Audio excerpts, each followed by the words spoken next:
ধৈর্য এটা অনেক বড় সম্পদ। সবরের ফলাফল হলো দুনিয়াতে মুক্তি, আখিরাতে জান্নাত। সুবহানাল্লাহ। সবরের ফলাফল হলো দুনিয়াতে মুক্তি, আখিরাতে সবরের দ্বারা আখিরাতে জান্নাত দিবে, এই ওয়াদা আল্লাহ তাআলা। ইয়া আইয়ুহাল্লাযীনা আমানুস্তাঈনু বিস-সাবরি ওয়াস-সালাহ ইন্নাল্লাহা মা'আস-সাবিরিন।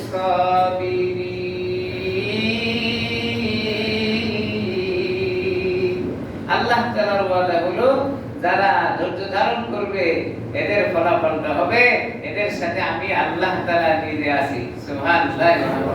আল্লাহ তাআলা নিজে আছেন সবরকারীদের সাথে। সবরের অনেক কথা আমরা শুনেছিলাম। সবরের গুরুত্বপূর্ণ কথা হলো সবর করলে দুনিয়াতে আল্লাহ তাআলা কি করবেন? মুক্তি দিবেন, বিপদ থেকে আল্লাহ তাআলা হেফাজত করবেন, দোয়া কবুল হবে। হযরতে আইয়ুব আলাইহিস সালাতু ওয়াস সালামের ঘটনা আপনারা শুনেছিলেন। হযরত আইয়ুব আলাইহিস সালাম সর্বশেষ আল্লাহ তাআলার কাছে আবেদন করেছিলেন, আল্লাহ পুরা শরীরটা আমার খেয়ে গেল, অসুবিধা নাই, কিন্তু জিহ্বার ভিতরে তুমি রোগ দিও না। আমি আমার যে মাওলা, আমার যে রব, আমার যে স্রষ্টা, আমার জিহ্বায় যদি রোগ হয়ে যায় আমি তার নাম কিভাবে ডাকবো? সুবহানাল্লাহ। আল্লাহু আকবার। কিভাবে বললেন? আমার জিহ্বা যদি অসুস্থ হয়ে যায় আমার মাওলার নাম আমি কিভাবে ডাকবো? হ্যাঁ, সর্বশেষ আল্লাহ বলেন, আইয়ুব তোমার দোয়া দরখাস্ত আমার দরবারে কবুল হয়েছে, তোমার অপরাধ সমূহ সব আমি মাফ করে দিলাম, আর তোমার জন্য ফয়সালা হলো দুনিয়ার জীবনে যে রোগে তুমি আক্রান্ত হয়েছিলে এটা থেকে পরিত্রাণ পাওয়ার জন্য ছোট্ট আমল তোমাকে দিয়ে দিলাম। উরকুতু বিররিজলি তুমি তোমার পা দিয়া মাটিতে আঘাত করো। উরকুত বিররাজলি তুমি তোমার পা দিয়া মাটিতে আঘাত করো। হযরত আইয়ুব আলাইহিস সালাম উঠতে পারেন না, লড়তে পারেন না, চলতে পারেন না, কোন রকম করে লাঠিতে ভর করে আস্তে আস্তে আস্তে আস্তে তার ঘর থেকে বের হয়ে ময়দানে চলে গেলেন, ফাঁকা জায়গায়। উরকুতু বিররিজলি আল্লাহ বললেন তোমার পা দিয়া মাটিতে আঘাত করো। হযরত আইয়ুব নিজের পা দিয়া মাটিতে আঘাত করলেন। মুফাসসিরে কিরাম লেখেন মাটিতে আঘাত করার সঙ্গে সঙ্গে পানির ঝর্ণা বের হয়ে গেল। সুবহানাল্লাহ। পানির ঝর্ণা। আল্লাহ বললেন, আইয়ুব এই পানি দিয়া তুমি গোসল করো। হযরত আইয়ুব আলাইহিস সালাম সেই পানি দিয়া মাথার উপরে ঢালতে আরম্ভ করলেন, গোসল করা শুরু করলেন। তাফসীরের কিতাবের ভিতরে লেখেন হযরত আইয়ুব আলাইহিস সালাম পানি মাথার উপরে ঢালতে দেরি, উপর থেকে পানি নিচ দিকে যায় আর উপর থেকে রোগগুলো ভালো হয়ে যায়। সুবহানাল্লাহ। পানি নিচ দিকে গেল মানে সব রোগ বালাই নিচে পড়ে গেল। হযরত আইয়ুব পুরা সুস্থ হয়ে গেলেন। আইয়ুব আলাইহিস সালাম পুরা সুস্থ। কি করেছিলেন? সবর, ধৈর্য। হযরত আইয়ুব আলাইহিস সালাম সুস্থ হওয়ার পরে এবার ঘরের দিকে ফিরে আসছেন। কেমন সুস্থ হয়েছেন? ঘরের ভিতরে যখন ফিরে আসছেন নিজের বিবি, নিজের স্ত্রী বলেন, মান আনতা, আপনি কে? মান আনতা, আপনি কে? চিন্তা করছেন নাকি স্বামী হয়েছেন না? স্ত্রী জিজ্ঞাসা করে, মান আনতা, আপনি কে? হযরত আইয়ুব বলেন, আনা আইয়ুব, আমি তো আইয়ুব। মহিলা বলতেছে, না না আপনি আইয়ুব না, আমার স্বামী তো এমন না, আমার স্বামী তো রোগাগ্রস্ত। হযরত আইয়ুব বলেন, না না আমি তো রোগাগ্রস্ত ছিলাম, আমার আল্লাহ দয়া করে আমারে সুস্থতা দান করেছে। কেমন সুস্থ হয়েছে যে নিজের স্ত্রী আর তাকে চেনে না। মুফাসসিরে কিরাম লেখেন হযরত আইয়ুব আলাইহিস সালাম 16 বছরের টকবকে যুবকের মতো সুস্থ হয়ে ফিরেছে। কারণ কি? সবর, ধৈর্য ধারণ করেছিলেন। আল্লাহ তাআলা হযরত আইয়ুব আলাইহিস সালামকে এমন সুস্থতা করে ঘরে ফেরত দিয়েছেন। তাহলে সবরে দুনিয়ার জীবনে আল্লাহ তাআলা কি করেন? মুক্তি। দুনিয়ার জীবনে হলো সবরের ফলাফল মুক্তি, আর আখিরাতে আল্লাহ তাআলা দিবেন জান্নাত। সুবহানাল্লাহ, সুবহানাল্লাহ। সবরের ফলাফল কেমন? সবর এমন এক সম্পদ। এক যুবক নদী পার হবে, নৌকা পার হবে, টাকা নাই পকেটে, তো নৌকা ঘাটিতে গিয়ে ছোট মানুষ আগেই নৌকায় উঠে বসে আছে এক জায়গায়। ওই নৌকার ভিতরে একজন বড় নেতা নৌকায় উঠছেন। ওঠার পরে যুবক, এই ছেলেটা যেখানে বসা ছিল, ছোট ছেলেটা, এই জায়গাটা ছিল মনোভূত জায়গা, বসার মতো একটা ভালো জায়গা। নেতা হারে ধমক দেখায়, বেটা সব আমি এই জায়গায় বলি আছে না, নেতাদের ধমক তো বড় ব্যাপার না।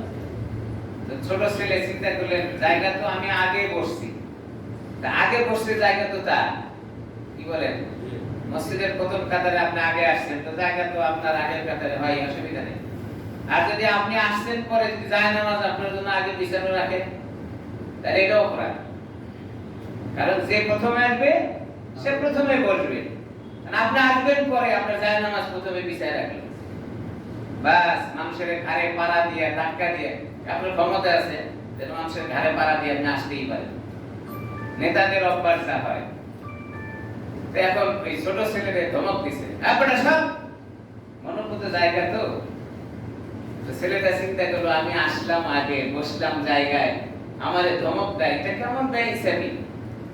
তো ছেলেটা না বোঝার কারণে হোক, আর যেটাকে বলে ঘাটদারামি হোক, যেটাই হোক, সে ছেলে সরছে না এখান থেকে। নেতা গিয়ে কোনো কথা নাই, একদম কষা 100 লাগাই দিছে, বেটা সরতে বললাম সরবি না। তো ছেলেটা চর খেয়ে, থাপ্পড় খেয়ে জায়গাটা ছেড়ে আর এক জায়গায় বসে চোখের পানি ফেলে কাঁদতেছে, কিচ্ছু বলে নাই, কিচ্ছু বলে নাই। ছেলেটার এই যে আঘাত লাগছে কোথায়? গালে লাগে নাই, লাগছে অন্তরে। আমি ছোট বলে নেতা এসে আমাকে চর করে জায়গা থেকে সরাই দিল, আমি তার মতো হতাম, পাল্টা জবাব আমিও, এটা লাগছে অন্তরে। যে কথাটা ছেলের অন্তরে লাগছে, মানে এইটা আরশে মাওলার উপরে লেগে গেছে, অর্থাৎ আল্লাহ তাআলার আরশ পর্যন্ত এই আঘাত পৌঁছে গেছে। আল্লাহ কয়, বান্দা এই সামান্য ক্ষমতা পায়া তুমি নির্যাতন করলা, ফলাফল ভালো না। ওই নৌকার যিনি চালক, মাঝি, ইনি ছিলেন আল্লাহওয়ালা বুজুর্গ। ইলহাম হয়েছে মাঝির উপরে যে, মাঝি তুমি দ্রুত এই নেতারে বলো ওই ছেলের কাছে সে ক্ষমা প্রার্থনা করো, নাইলে গজব তার উপরে পড়বে। এখন এই বুজুর্গ মাঝি নেতার কাছে এসে বলতেছে, নেতা আপনি যে কাজটা করছেন ঠিক করেন নাই, অপরাধ হয়েছে, আল্লাহর গজব চলে আসবে, আপনি দ্রুত তার কাছে ক্ষমা নেন। নেতা কয়, কাম পাও নাই, আমি এই নাবালিক ছেলের কাছে যা ক্ষমা চাই। বুজুর্গ চিন্তা করতেছিলেন, গজব তো এই ব্যক্তির উপরে একা আসবে না, নৌকার সবার উপরে আসতে পারে। তো বারবার রিকোয়েস্ট করতেছেন, অনুরোধ করতেছেন, নেতাজি আপনি একবার একটু বলেন, তার কাছে কি বলেন, সরি এটা অপরাধ হয়েছে, ভুল হয়েছে, আমি তোমাকে বিনা কারণে মারছি, এটা বললে কোনো অসুবিধা হবে না, আপনি বলেন। নেতাজি রাজি হয়নি। নেতাজি যখন এই কথা বলছেন, না আমি তো কোনো অপরাধ করি নাই, আমি ছোট ছেলের কাছে ক্ষমা চাইতে পারি না, এটা বলাই লেখেন। এই বুজুর্গ আকাশের দিকে তাকিয়ে দেখেন, বিনা মেঘে হঠাৎ করে আকাশের ভিতরে একটা বড় আওয়াজ হয়ে গেল, আর বিদ্যুৎ চমকাইতে থাকলো। বিদ্যুতের চমকানিটা এই নেতাজির মাথার উপরে এসে পড়ে গেল। বুজুর্গ লেখেন, ওইখানে যে বিদ্যুৎ, আকাশে কোনো মেঘ নাই, মেঘের কোনো ছিটা ফাটাও নাই, অথচ হঠাৎ করে আকাশে একটা গর্জন হলো, আর মেঘের চমকানিটা নেতার উপরে এসে নেতা সেখানে দুনিয়া থেকে বিদায় হয়ে গেল। ঘটনা শোনার উদ্দেশ্য ছিল, সবর করলে সবরের ফলাফল আল্লাহ দুনিয়াতে দেখান। সবরের ফলাফল রেজাল্ট হলো দুনিয়াতে মুক্তি, আখিরাতে জান্নাত। ছোট্ট ছেলে সবর করে চুপ করে বসেছিলেন, জবাব দেয়নি, আল্লাহ তাআলা তার ফলাফল চোখের সামনে দেখাইছেন। এটা হলো সবর, এটা সবর। হযরত ইয়াকুব আলাইহিস সালাম সন্তানকে হারিয়ে চোখগুলো অন্ধ করে দিয়েছিলেন। নিজের সন্তানকে মিশরে বিক্রি করে দেওয়া হয়েছিল। হযরত ইয়াকুব আলাইহিস সালাম নিজে লেখেন, তার ঘটনা এরকম আসছে, কাঁদতে কাঁদতে চোখ দুটো যখন অন্ধ হয়ে গেল, এক সময় তিনি ধারণা করতেছিলেন, জানতে পারলেন, বুঝতে পারলেন যে তার চোখ দুটো যেন আলোতে ভরে গেছে। কিভাবে? মিশর থেকে হযরত ইউসুফ আলাইহিস সালামের বর্ণিত জামা যখন তার কাছে পৌঁছে দেওয়া হলো, হযরত ইউসুফ আলাইহিস সালামের জামা যখন ইয়াকুব আলাইহিস সালাম পেয়ে গেলেন, মুফাসসির ইকরামরা লেখেন জামাটা চোখের মধ্যে ধরার সঙ্গে সঙ্গে রব্বে কারীম হযরত ইয়াকুব আলাইহিস সালামের চোখের জ্যোতিকে ফেরত দিয়েছিলেন। হযরত ইয়াকুব সবর করেছিলেন, ধৈর্য ধারণ করেছিলেন। তার সবরের কারণে আল্লাহ তাআলা সেখানে ফলাফল দেখিয়েছিলেন। সবর কেমন জিনিস? সবর তৈরি হবে কার মাধ্যমে? রব্বে কারীম কোরআনে হাকিমের ভিতরে বলেন, সবর যদি তুমি এখতিয়ার করতে চাও, সবর যদি জীবনের সাথে মিলাতে চাও, এটা একমাত্র নামাজের মাধ্যমে সবর তৈরি হয়ে যাবে। সবর আসবে কার মাধ্যমে? নামাজের মাধ্যমে। এইজন্য আল্লাহ তাআলা কোরআনে হাকিমের ভিতরে বলেন, ইয়া আইয়ুহাল্লাযীনা আমানুস্তাঈনু বিস-সাবরি ওয়াস-সালাহ, সবর অবলম্বন করো তুমি নামাজের মাধ্যমে। সবর নামাজের মাধ্যমে তৈরি হয়। নামাজের যে হালত, নামাজের মাধ্যমে সবর তৈরি হবে কেমনে? বিশ্ববিখ্যাত প্রসিদ্ধ মাদ্রাসা, যেটাকে সারা দুনিয়ার মানুষে জানে, যাকে উম্মুল মাদারিস বলা হয়, মাদ্রাসাগুলোর মা, যেটা ভারতবর্ষে অবস্থান, দারুল উলুম দেওবন্দ। এই দেওবন্দ মাদ্রাসা রাসূল আকরাম সাল্লাল্লাহু আলাইহি ওয়াসাল্লামের হাতের ইশারায় প্রতিষ্ঠিত হয়েছে। সুবহানাল্লাহ। হযরতে কাসেম নানুতুবি তৎকালীন সময়ে, যিনি ওই প্রতিষ্ঠানের প্রতিষ্ঠাতা, রাত্রিতে ঘুমের মধ্যে স্বপ্ন দেখলেন রাসূল আকরাম সাল্লাল্লাহু আলাইহি ওয়াসাল্লাম হযরতে কাসেম নানুতুবির কাছে এসে বলতেছিলেন, কাসেম, দারুল উলুম দেওবন্দ পরিত্যক্ত জায়গা, ময়লা ফেলে এই দেওবন্দ জায়গাতে তুমি একটা মাদ্রাসা প্রতিষ্ঠা করো।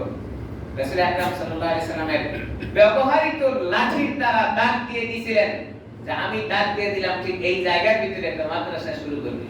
হযরতে কাসেম নানুতুবি রাহমাতুল্লাহ আলাইহি সকালবেলা ঘুম থেকে উঠে ওই জায়গায় গিয়ে দেখেন যে এখনো দাগটা রয়ে গেছে। সুবহানাল্লাহ। রাতে স্বপ্নে দেখাইছেন রাসূল, আমি লাঠি দিয়ে দাগ দিলাম, এই জায়গায় একটা মাদ্রাসা প্রতিষ্ঠা করব। সেই দারুল উলুম দেওবন্দের যুগশ্রেষ্ঠ মুহাদ্দিস ছিলেন হযরতে হুসাইন আহমদ মাদানী রাহমাতুল্লাহ আলাইহি। দারুল উলুম দেওবন্দে আপনারা জানেন যে ইন্ডিয়াতে ট্রেনের প্রচলন খুব বেশি, ট্রেন চলে। যারা ওখানে গেছেন তারা জানেন ট্রেন চলে বেশি, এবং সেই ট্রেনের সময়সূচি কম্পিউটারাইজ নির্দিষ্ট করা আছে, কোনো কম বেশি নাই। কারোর জন্য এই ট্রেন অপেক্ষা করে, কারোর জন্য অপেক্ষা করার সুযোগ নাই। টাইম টু টাইম সেই ট্রেনগুলো চলতে থাকে। আমাদের দেশের ট্রেন তো মাঝে মধ্যে 9টার পরের দিন 9টায় আসে। একটা কিস্সা মনে হলো, একজন প্ল্যাটফর্মে দাঁড়িয়ে থেকে ট্রেনের অপেক্ষা করছে, ট্রেন আসতেছে না। প্রতিদিন যাতায়াত করে, তো ওই দিন অপেক্ষা করতে করতে দেখলেন একটা ট্রেন তার নির্দিষ্ট সময় সেখানে পৌঁছে গেছে। সে মহা খুশি, অনেক খুশি। যাই হোক, আজকে নির্দিষ্ট সময়ে ট্রেনটা পৌঁছে গেল। তো পাশের থেকে আরেক ভাই বলতেছেন, এত বেশি খুশি হয়েন না, এটা আজকের 9টার গাড়ি না, গতকালকে 9টার গাড়ি। তার মানে একদিন পরে 9টায় রাইট টাইমে আসছে, একদিন পরে। ইন্ডিয়াতে এমন না, ইন্ডিয়ার গাড়িগুলো যথাসময়ে চলে। হযরতে হুসাইন আহমদ মাদানী রাহমাতুল্লাহ আলাইহি কোথাও সফরে যাবেন, তো কিছু সাথী সঙ্গী সঙ্গে নিয়ে প্ল্যাটফর্মে দাঁড়িয়ে আছেন। ট্রেন আসতে দেরি।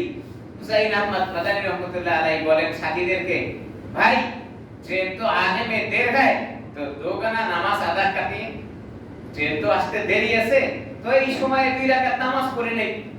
বুজুর্গদের কাজ যা হয়। তা প্ল্যাটফর্মের সামনে গিয়ে একটা খুঁটির পাশে যায় নামাজ বিছিয়ে উনি নামাজে দাঁড়ায় গেছেন। তো উনি যখন নামাজে দাঁড়াইছেন, আশেপাশে ওনার সাথে সাহচর্য যারা ছিলেন তারাও দেখা দেখি নামাজে দাঁড়ায় গেছে। নামাজে দাঁড়ানোর পরে কারো 1 রাকাত হইছে, কারো 2 রাকাত হইছে, কারো বা শুরু, মাঝখানে হঠাৎ করে ট্রেন এসে গেছে।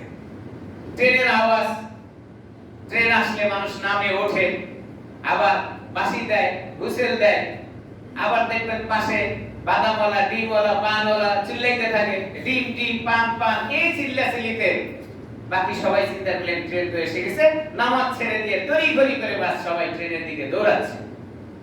কিন্তু হুসাইন আহমদ মাদানী নামাজের ভিতরে আছে, নামাজ পড়তেছেন। সাথীদের টেনশন, হাই কি হবে, ট্রেন তো এখন চলে যাবে, তো হুজুরকে রেখে আমরা কিভাবে যাই? হুজুরকে তো রেখে যাওয়া যায় না। হুজুর নামাজের ভিতরে আছে, নামাজ পড়তেছে। যথাসময়ে ট্রেন ছেড়ে দিয়েছে। সব সাথীরা আশ্চর্য, এখন কি হবে? হুজুরকে আমরা রেখে যাব? এটা তো হয় না। তো সাথীরা ট্রেনে না উঠে হুজুরের অপেক্ষা করতেছেন। কি করা যাবে? হুজুরের সাথে আসছি, হুজুর যখন যাবে তখনই তো যেতে হবে। ঐতিহাসিকগণ লেখেন, ট্রেন 2-4 কদম ঘুরছেন, অর্থাৎ চাকা 2-1 বার ঘুরছেন। ঘোরার পরে হঠাৎ করে ট্রেন বন্ধ হয়েছে, সামনে আর যায় না। অপেক্ষা করছে, ট্রেন আর সামনে আগায় না। ট্রেন আগায় না কেন কেউ বলতে পারে না। ইঞ্জিনিয়ার ডাকা হয়েছে, সবাই চলে আসছে, ট্রেনের কি সমস্যা, গাড়ি চলছে না কেন? সব ইঞ্জিনিয়ার এসে দেখলেন ট্রেনের কোনো জায়গায় কোনো সমস্যা নাই, কিন্তু ট্রেন চলে না। ট্রেনের কোনো জায়গায় সমস্যা নাই, কিন্তু ট্রেন চলে না। এদিকে হযরতে হুসাইন আহমদ মাদানী রাহমাতুল্লাহ আলাইহি ধীর গতিতে নামাজ শেষ করে দেখেন সাথীরা সব অপেক্ষমান। কারো কারো ঘাম ছুটে গেছে, কেউ ঘাম মুছছে, কেউ আওয়াজ করবে এরকম বলতেছে। তো বলতেছে, হযরত ট্রেন তো এসে পড়েছে, এখন আমাদের যেতে হয়, দ্রুত চলেন। তো জিজ্ঞাসা করছেন ট্রেন কখন আসছে? হযরত ট্রেন তো অনেক আগে আসছে, আমরা তো তড়িঘড়ি করে নামাজ ছেড়ে দিয়েছিলাম, কিন্তু আপনি তো নামাজ ছাড়ছেন না। হযরত হুসাইন আহমদ মাদানী নিজের বক্তব্যে তিনি উল্লেখ করেছেন, আল্লাহ কি কসম, ট্রেন आने की कोई आवाज मेरे कान में नहीं पहुंचा। সুবহানাল্লাহ বিহামদি। ট্রেন যে আসছে, এর যে একটা আওয়াজ, আমি আল্লাহর কসম করে বলতেছি, এটার আওয়াজ আমার কানে পৌঁছে। কেমন নামাজে দাঁড়াইছে। এখন সাথীদের বলছেন, ঠিক আছে দ্রুত চলো, এবার ট্রেনে উঠে পড়ো। ঐতিহাসিকগণ লেখেন, হযরত হুসাইন আহমদ মাদানী রাহমাতুল্লাহ আলাইহি ট্রেনের বগিতে উঠে সিটে বসার পরে আবার ট্রেন চলা আরম্ভ করেছেন। সুবহানাল্লাহ বিহামদি।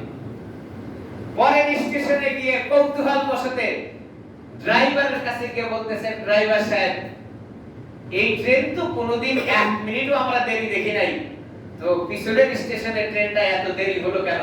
দেখলাম একবার আগাইলো, আবার পিছনে পিছাইলো, এটা দেরি হলো কেন? ড্রাইভার বলতেছেন, কিছু বলতে পারবো না, ট্রেনের কি হয়েছিল দেখলাম, খেয়াল করে ট্রেনে পাওয়ার নেয় না। ইঞ্জিনিয়ার ডেকে নিয়ে আসলাম, ইঞ্জিনিয়ার সবাই এসে বললেন ট্রেনের সবকিছু ঠিক আছে, আমি বুঝতে পারলাম না কেন ট্রেনে পাওয়ার নিচ্ছে না। আবার কিছুক্ষণ পরে দেখলাম অটো সিস্টেমে ট্রেনে পাওয়ার নিল, এবার ট্রেন চলতে আরম্ভ করলো। সুবহানাল্লাহ। কিসের দ্বারা হয়েছে? নামাজের দ্বারাই। আমাদের নামাজ, হ্যাঁ, নামাজে দাঁড়াইয়া মসজিদের কোন কোনায় কি আছে সব দেখতে পাই। নামাজে দাঁড়াইছি এক জায়গায়, পুরা মসজিদে কোথায় কি হচ্ছে সব দেখতে পাই। নামাজের খেয়াল কোথায়? নামাজের খেয়াল। ইন্নাস সালাতা তানহা আনিল ফাহশাই ওয়াল মুনকার। রব্বে কারীম বলেন, নামাজের দ্বারাই অশ্লীল বেহায়াপনা ঘৃণ্য সব কাজ দূর হয়ে যায়। কিন্তু নামাজও পড়ি, অন্যায় কাজও করি, নামাজও পড়ি, চুরিও করি, নামাজও পড়ি, ডাকাতিও করি, নামাজও পড়ি, মদ খাই, নামাজও পড়ি, ঘুষ খাই, নামাজ পড়ি, মিথ্যা কথা বলি, নামাজ পড়ি, 2 নম্বরই করি। নামাজ 40 বছর পর্যন্ত আমার জীবনের সাথে মিলে নিয়েছি, কিন্তু এখনো অশ্লীল কাজ আমার থেকে দূর হয় নাই। কিতাবওয়ালা লেখেন, নামাজ তোমার ঠিক হয় নাই বিধায় অশ্লীল কাজ থেকে তুমি দূরে সরে যাও নাই। যতদিন পর্যন্ত নামাজ ঠিক না হবে, ততদিন পর্যন্ত সবর এখতিয়ার করা সম্ভব হবে না। নামাজের দ্বারাই সবর আসে, নামাজের দ্বারাই মানুষ সবর অবলম্বন করে। নামাজ ঠিক নাই তো কোনোটাই ঠিক নাই। নামাজের মাধ্যমেই সকল কিছুর সমাধান নিয়ে আসা সম্ভব। ইয়া আইয়ুহাল্লাযীনা আমানুস্তাঈনু বিস-সাবরি ওয়াস-সালাহ ইন্নাল্লাহা মা'আস-সাবিরিন। আল্লাহ তাআলা বলেন যে সবর অবলম্বন করতে হলে তোমার নামাজের পাবন্দি ঠিক হতে হবে। নামাজের যথাযথ পাবন্দি হয়ে গেলেই তোমার সবর ইখতিয়ার করা সহজ হয়ে যাবে। নামাজ ঠিক নাই তো সবর আসবে যাবে। আমার ভাইরা, সবর অবলম্বন করার জন্য নামাজ ঠিক রাখতে হয়। নামাজের জন্য সবচেয়ে গুরুত্বপূর্ণ বিষয় যেটা, সেটা হলো পবিত্রতা অর্জন হওয়া। পবিত্রতা শুধুমাত্র শরীরের জন্য নয়, পবিত্রতা কাপড়ের দ্বারাও হয়। আমি যে জামাটা পরে নামাজ আদায় করব, এই জামাটা যদি অন্যায়ের টাকা দিয়া জামা ক্রয় করা হয়ে থাকে, আপনি এই জামা গায়ে দিয়ে নামাজ পড়লে নামাজ হবে না। তাইলে শুধুমাত্র শরীরের পবিত্রতা অর্জন করলেই নামাজ হবে এমন না। শরীরের মধ্যে যা কিছু আছে সবকিছুর পবিত্র হওয়া দরকার। অন্যায়ভাবে টাকা ইনকাম করার পরে যে জামাটা আমি পরে নামাজে দাঁড়ায় গেলাম, পবিত্রতা অর্জনের দ্বিতীয় সিঁড়ি হলো আপনার শরীরের ভিতরে যে জামাটা পরিধান করা আছে, জামাটা পবিত্র হতে হবে। পবিত্রতার দুই অর্থ এখানে। এক নাম্বার হলো এই কাপড়টা নাপাক থেকে বেঁচে থাকতে হবে। দুই নাম্বার হলো যে কাপড়টা আপনি পরিধান করছেন এটা অন্যায়ের টাকা থেকে মুক্ত থাকতে হবে। পবিত্রতা দুইটা অর্থ এখানে। এক নাম্বার হলো আপনি যে জামাটা কিনেছেন হালাল টাকা দিয়ে কিনতে হবে। দুই নাম্বার হলো নাপাক থেকে জামাটাকে বাঁচাইতে হবে। এরপরে এই জামাটা আপনি গায়ে দিয়ে নামাজে দাঁড়ায় গেলে আপনার নামাজ হবে। তদ্রূপভাবে শরীরটাকে পবিত্র বানানোর দুইটা অর্থ। এক নাম্বার হলো শরীরটা নাপাক জিনিস থেকে আপনাকে বাঁচায় নিতে হবে, যেন শরীরের ভিতরে নাপাক লেগে না থাকে। আপনি ইস্তেঞ্জা করেছেন, ওযু করতে হবে। আপনার জন্য ফরজ গোসল প্রয়োজন ছিল, এখন ফরজ গোসল আপনাকে করতে হবে। ঠিক তদ্রূপভাবে শরীরটা বাঁচানোর জন্য দ্বিতীয় শর্ত হলো হারাম খাবার থেকে আপনার শরীরটাকে বাঁচাইতে হবে। যতদিন পর্যন্ত আপনি হারাম মাল থেকে শরীরটাকে বাঁচাইতে না পারবেন, এই শরীর দিয়ে যদি আপনি চেষ্টা করতে থাকেন, ইবাদত বন্দেগী করতে থাকেন, শরীর পাক না থাকার কারণে ইবাদত রব্বে কারীমের দরবারে পছন্দ হয় নাই। চুষে কেমরা পাকেদারি আজহারাম, চুষে কেমরা পাকেদারি আজহারাম, মারদেই মাদার বাসি ওয়াসসালাম। আপনি যদি আল্লাহ তাআলার কাছে গ্রহণযোগ্য ইবাদতগার হতে চান, তাহলে আপনার শরীরটাকে দুই জিনিস থেকে পবিত্র বানায়া তারপরে নামাজে দাঁড়াতে হবে। পুরা শরীরটা নাপাক, কবির ভাষায় বলেন তানহামা শুধু দাগ দাগ বাম্বা কুজা কুজা নেহাম। আমার পুরা শরীরটা খায় জর্জরিত, আমি কোথায় ওষুধ লাগাবো আর কোথায় ব্যান্ডেজ করব? পুরা শরীর যদি ঘাও হয়ে যায়, ব্যান্ডেজ করার কোনো জায়গা থাকে না। পুরো শরীরটা যদি নাপাক দিয়ে ভরা থাকে, আপনি এই শরীরটাকে নিয়ে নামাজে দাঁড়ানোর পরে রব্বে কারীম হাসতে থাকেন, বান্দা আমার দরবারে এসে আমার সাথে তামাশা করো।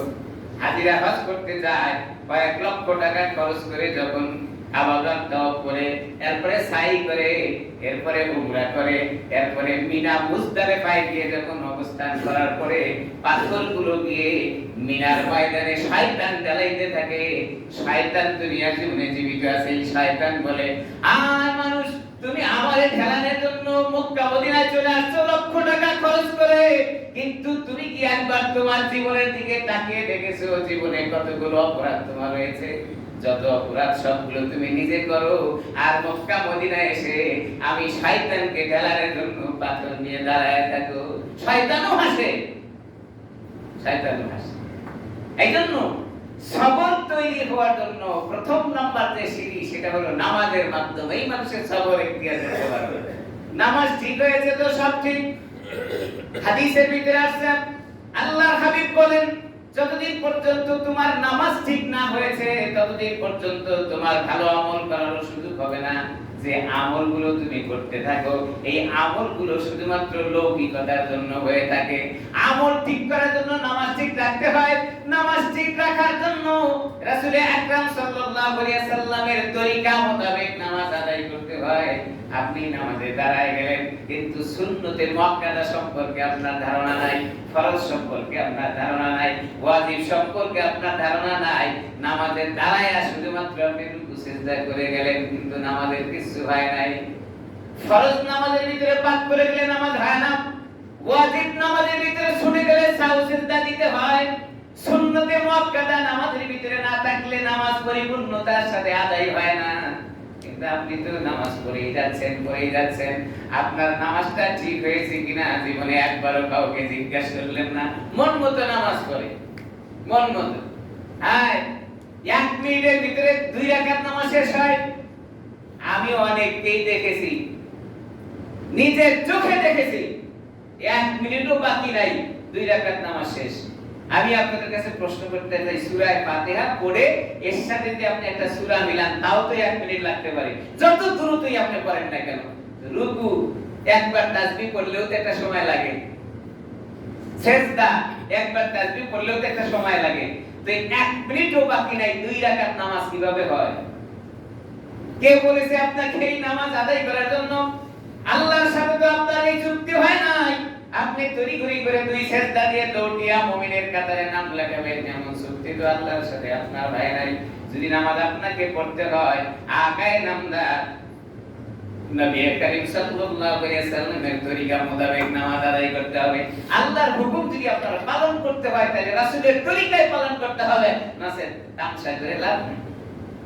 তামসা এটাকে তামসা বলেন তো। 1 মিনিটে 2 রাকাত নামাজ পড়লে এটা তামসা ছাড়া আর কিছু? খেলা। দুনিয়ার সবকিছু আপনার করার জন্য সময়।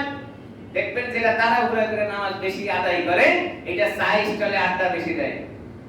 যেটা নামাজে তাড়াহুড়া করে, এটা বাইরে গিয়ে কিবত শেখায় বেশি করে। যেটা নামাজের সময় বেশি দিতে পারে না, এটা বাইরের আড্ডা সব সময় বেশি দেয়। খুব খেয়াল করে দেখবেন, অনেক লোকজন এরকম আছে। নামাজে আসলে যেন ছটফটি শুরু হয়, আগুনের উপরে দাঁড়ায় গেছে।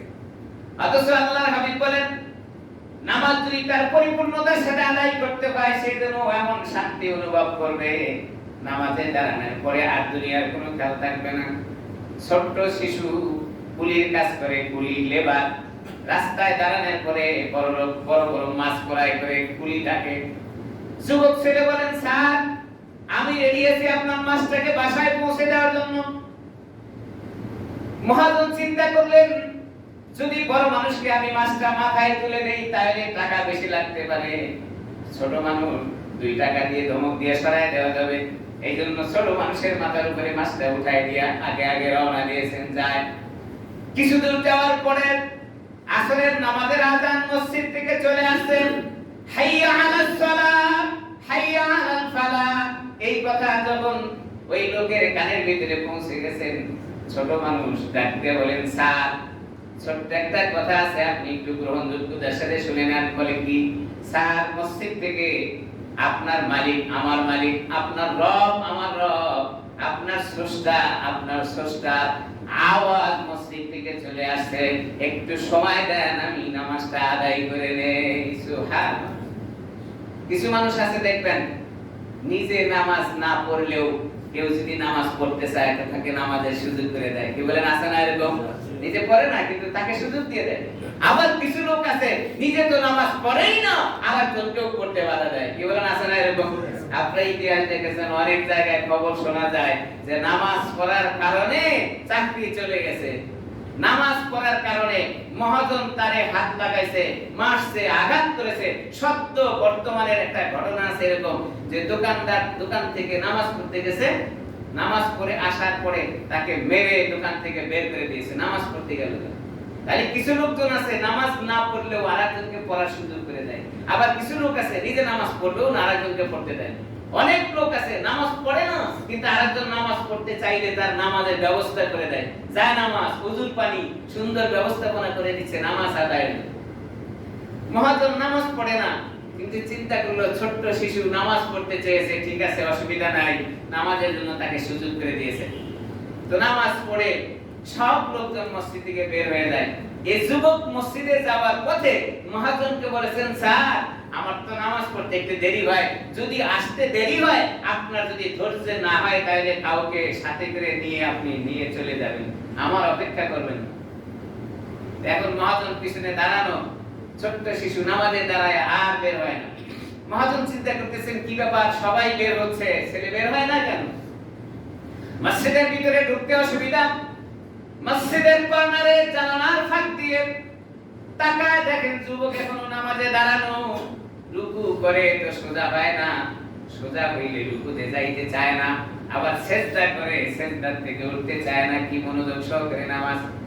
আসসালামু আলাইকুম ওয়া রাহমাতুল্লাহ, আসসালামু আলাইকুম ওয়া রাহমাতুল্লাহ। মহাজন ডাকতে বলে, যুবক তুমি তো আমার কুলি হিসেবে কাজের দায়িত্ব নিয়েছো, আর কতক্ষণ মসজিদে থাকবা? সবাই তো চলে গেছেন, বের হও। যুবক বলেন, স্যার মনে কষ্ট নেবেন না, যিনি আপনাকে মসজিদে ঢুকতে দেয় না উনি আমারে মসজিদ থেকে বের হতে দেয় না। আল্লাহু আকবার। যিনি আপনাকে মসজিদে ঢুকতে দেয় নাই তিনি আমাকে মসজিদ থেকে বের হতে দেয় না। কি নামাজ পড়ি, কি নামাজ পড়ি।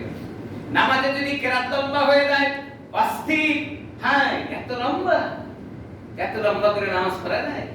নামাজে যদি রুকু একটু তাসবিহ বেশি হয়ে যায়, হুজুর এত সময় কি রুকুতে দাঁড়ানো যায়? সেজদায় যদি বেশি সময় হয়ে যায়, তাসবিহ একটু বেশি হয়, হুজুর এত সময় কি তাসবিহ করা যায়? আপনার এত তাড়াহুড়া, এত শর্টকাটে কে বলেছে আপনাকে মসজিদে এসে জামাতে নামাজ আদায় করার? মসজিদের নিয়মে, মসজিদের আদবে, মসজিদের নিয়মতান্ত্রিক যেমন নামাজ পড়ে আপনি যদি নামাজ পড়তে চান ঠিক তেমনি আপনাকে জামাতে শরীক হইতে হবে, কোনো কথা বলা যাবে না। যদি আপনি কথা বলেন তাহলে আল্লাহর হুকুমের উপরে আপনি মাতবরি করলেন, বোঝা যাবে সবর এখতিয়ার করার সুযোগ আপনার হয় নাই। রব্বে কারীম কোরআনে হাকিমের ভিতরে বলেন, যদি সবর এখতিয়ার করতে চাও নামাজের মাধ্যমে সবর এখতিয়ার করা যাবে। নামাজ ঠিক হয়েছে তো সব ঠিক হবে, নামাজ ঠিক হয় নাই তার কোনোটাই ঠিক হবে না। মসজিদে নববীতে আকায়ে নামদার তাজেদের মদিনা সরকারে দো আলম মসজিদে বসে আছেন, সাহাবায়ে কেরামরা তার সঙ্গে বসে কথা শুনতেছিলেন। এমন সময় বদ্দু গ্রাম্য একজন লোক মসজিদের ভিতরে এসে মসজিদের বারান্দায় দাঁড়িয়ে পড়ে আকায়ে নামদার তাজেদের মদিনা সাল্লাল্লাহু আলাইহি ওয়াসাল্লাম তারে ডেকে নিয়ে আসলেন। আসার পরে বললেন, ভাই আপনার তো নামাজ ঠিক হয়নি, আবার গিয়ে নামাজ পড়েন। এরপরে তিনি কি আবার নামাজ আদায় করলেন। রাসূল আবার ডেকে নিয়ে এসে বললেন, আপনার নামাজ আদায় হয় নাই, আবার নামাজ পড়েন। কিতাবের ভিতরে লেখেন তিনবার ওই লোকটাকে আল্লাহর হাবিব ডেকে নিয়ে আসছেন, তিনবার নামাজ পড়ানোর পরে এবার সুন্দরভাবে যখন নামাজ পড়ে নিলেন, রুকুও ঠিক করে করলেন, সিজদাও ঠিক করে বললেন, এবার আল্লাহর হাবিব বললেন, আপনার নামাজ ঠিক হয়েছে, আপনি যে আমল করবেন এখন আপনার সব ঠিক হয়ে যাবে। আল্লাহর হাবিব বলেন, সবচেয়ে বড় চোর হলো ওই ব্যক্তি যে ব্যক্তি নামাজের ভিতরে চুরি করেন। সাহাবায়ে কেরাম জিজ্ঞাসা করলেন, ইয়া রাসূলুল্লাহ, নামাজে তাকবীরে তাহরিমা বলার পরে তো আর চুরি করার কোনো সুযোগ নাই, কারণ চুরি করার জন্য হাত খোলা রাখতে হয়, হাত দিয়ে চুরি করে। ওগো নবীজি, বুঝে আসে নাই তাকবীরে তাহরিমা বলার পরে মানুষ চুরি করে কেমনে?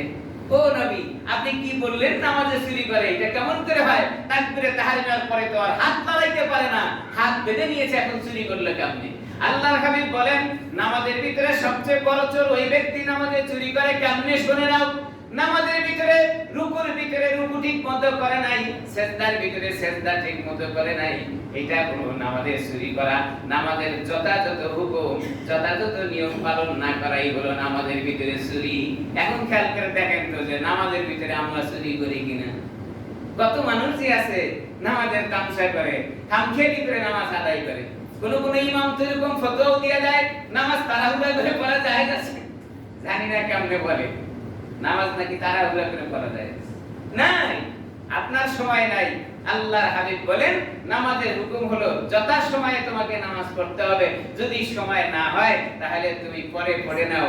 কাজার হুকুম আপনার উপরে বর্তানো হয়েছে, সময় পান নাই, ব্যস্ততা আছে, ঝামেলায় পড়ে গিয়েছেন, এইজন্য সময় মতো না পড়ে অন্য সময় পড়ার অনুমতি আল্লাহ তাআলা রেখেছেন। দাঁড়ায় নামাজ পড়া ফরজ, কেউ যদি দাঁড়ায় পড়তে না পারে নামাজ ছেড়ে দেওয়া যাবে না, বসে নামাজ পড়ার হুকুম। কেউ যদি বসে নামাজ পড়তে না পারে শুয়ে নামাজ পড়ার হুকুম। শুয়ে যদি নামাজ আদায় করতে না পারে চোখ দিয়ে ইশারা করে নামাজ পড়ার হুকুম। এইজন্য যথাসময়ে আপনি নামাজ পড়বেন, যদি সময় না হয় পরে আপনি আদায় করে নেবেন, তারপরেও তো পড়ার হুকুম।